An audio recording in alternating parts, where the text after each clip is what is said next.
Get ready to rock radio. And we started there with the track Life is a Long Song from 1971. We took that, in fact, from the orchestral Jethro Tull album that Ian Anderson released around about 2005. And we're saying hello to the man himself. Hello to Ian.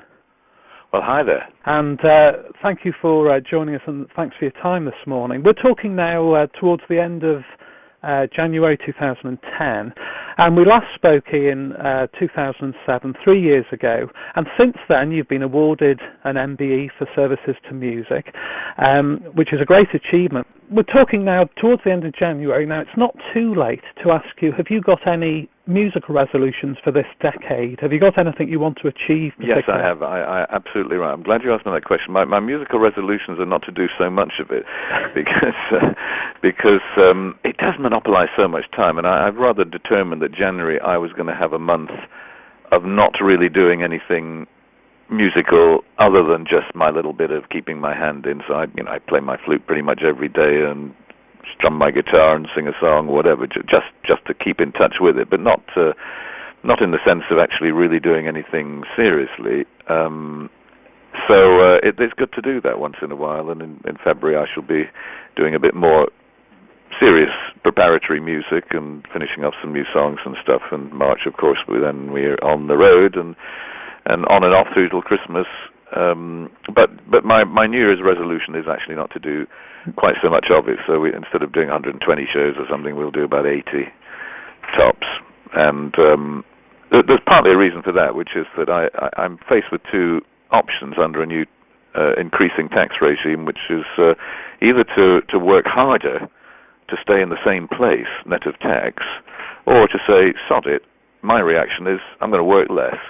I can't be bothered if I'm going to be taxed that extra degree.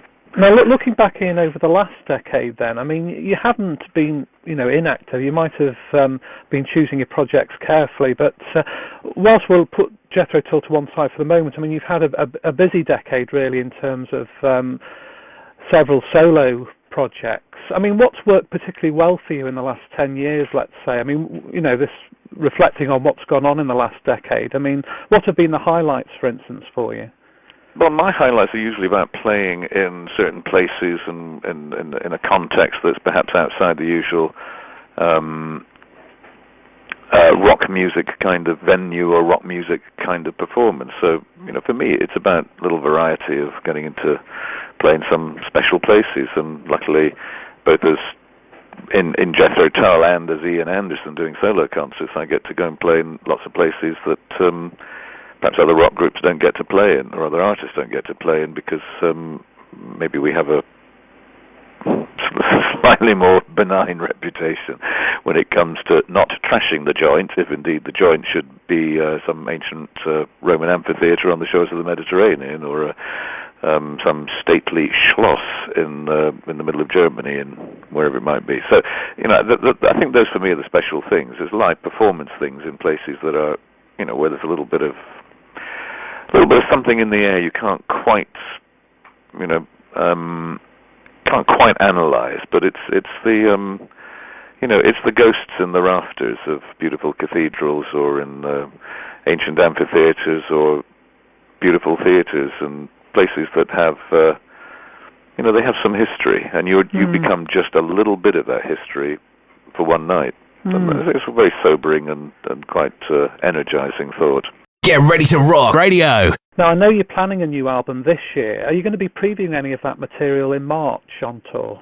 Yeah, there'll be a couple of new songs that come out on the March tour, and in fact, a couple of them we've been playing during the latter half of last year, in other places, not in the UK. So, actually, maybe a couple of them I did on the acoustic tour. But as far as Jethro Tull is concerned, know that there's some things that are new material which is not yet recorded, and also some music which has been recorded but not released, which we have played during the last couple of years. So, yes, I mean, that's always been a feature, I think, of Jethro Tull's music, is that we try and slip in something new, something that is being road-tested in a way and fine-tuned, and that goes back to 1970 when we were playing a couple of the songs from the Aqualung album in live shows, but they'd not yet been recorded. So it's something that I think is part of what we've done for a long time. Sometimes they get played live on stage, and then they don't really work out that well, and they get ditched. But the ones that we're playing at the moment seem to have had a good level of acceptance, so they'll be staying in the set for the next while to come.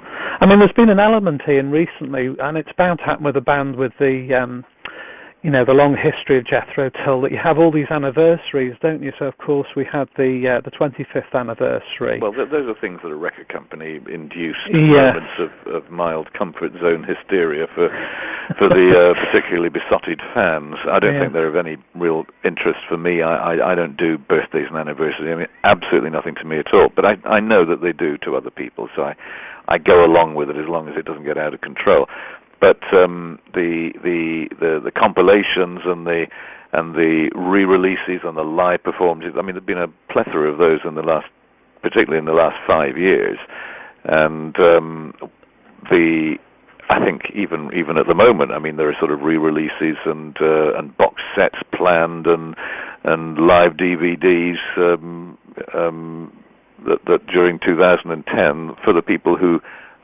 Yeah, for people who are the real collectors, who've just got to have everything that you've done. I mean, there will be some new stuff this year which they can get. I mean, when I say new, it's new old stuff, and that's in a way what I think a lot of people prefer. And when folks ask me about making a new Jethro Tull album, I say, well, you don't really want a new Jethro Tull album. What you want is a new old Jethro Tull album. In other words, you want something that's kind of like something that we've done before, and you want more of that, and that's understandable. People want, they like their meat and potatoes or their chicken tikka masala, and they want some more chicken tikka masala, and I'm afraid I'm one who, having tried chicken tikka masala, thought, well, yeah, but let me have the king prawn saag next time, or be a little more adventurous and try something I've never tried before from the world of Indian cuisine, and I move on. But understandably, a lot of people know what they like, and they want some more of it. Yes. But no, Thick as a Brick Part 2 is not on the cards. No. Now, what about, because talking of anniversaries, the big one next year will be Aqualung. I mean, have you set your mind at all to that, or is that, again, going to be record company induced? If something happens, it'll be not of your Well, it wouldn't be really. Me to start it off, no. Certainly. But then, Aqualung, we played all of Aqualung on stage, and in fact did a collector's edition live Aqualung performance for charity, and that... which I think is currently raised in excess of, I should think, probably about £150,000, £200,000 by now for homeless charities, and in fact some of it has recently been diverted to less obvious things, like our returning servicemen in boxes, and their families and so on. It's strictly speaking, it's a reworking of old material. But then we play some songs from the Aqualung album in every concert we do. There's always one or two of them, and so it might be the anniversary of it next year. But frankly, I think we've been there and done that in terms of focusing on the Aqualung thing, and to go out and say, well, we're going to play all of Aqualung on stage. Well, we did that 2 or 3 years ago. No, that's right. Now, and anyway, you get into that thing, it just becomes, I don't know. I don't feel constrained by, it having to be made relevant by putting a zero on the end of something, to give it a timeliness that makes it somehow more valuable. Anniversaries and birthdays, I can do with that. Get ready to rock radio. Going back to the style of Jethro Tull, which has really changed, I think, over the years. It's so eclectic, really, in the blend of influences. But going back to the early 70s, Ian, can you remember what you were listening to? And when you broke away, really, from the folky, bluesy sort of template with like this was, and then you went on to Benefit, and then we had Aqualung, and Martin Barr joined the band. I mean, was there any event that... you can put your finger on and say, well, I was listening to this or that, because you seem to go in a more, let's call it progressive, in inverted commas, format at that time. And I know that stayed with you for a long time, really. But what I suppose I'm asking is, what was the reason for any direction change around about the early 70s? Well, first of all, the music that I listened to as a teenager was acoustic music. It was folk, blues, jazz, and when the early days of Jethro Tull were marked, I suppose, by being an electric blues band, essentially, in its earliest months, and then becoming a little more eclectic with the kind of music that appealed to me with the stand-up album. But it was probably the Aqualung album by the time I was bringing to bear more of the real acoustic moments and play acoustic guitar on record and then subsequently on stage. So it was 1971 before I think I brought that really acoustic element back into the Jethro Tull frame. And that acoustic music was also, having been born, in the world of blues and jazz, it changed quite a bit around 68 when I was really listening to people like Bert Jansch and Roy Harper and Pentangle and the kind of stuff that was going on that was part of a new British folk music, not traditional, not the sort of slightly clog dancing Steel Eye Span thing, which was was traditional English folk. That was something I kind of thought it was okay, but I didn't really revel in that music. But the singer-songwriter stuff, the people whose music was a little more eclectic. I mean, people like Roy Harper and Bert Jansch particularly. That was something that I felt moved me to want to write some material which was singer-songwriter material. I call it that rather than folk music. And that really started to become evident on Aqualung and through to the period around Songs from the Woods, when more elements of folklore and rural, both contemporary and historically rural Britain were elements that came in the music there. But then, of course, we were straight into the new technology, and that was something we fooled around with for 3 or 4 years at the end of the 70s and into the 80s.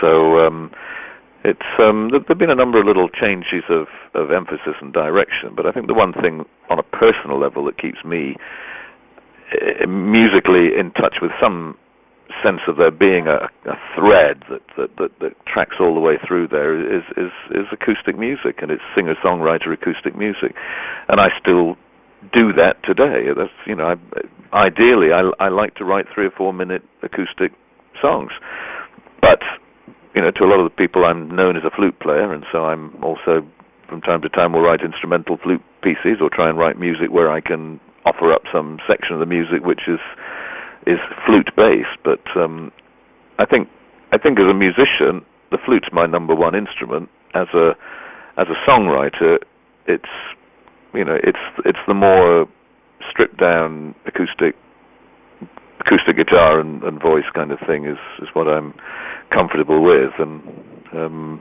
I suppose the two things are quite different. You can't play the guitar and play the flute at the same time. The flute, once you start playing the flute, that's it.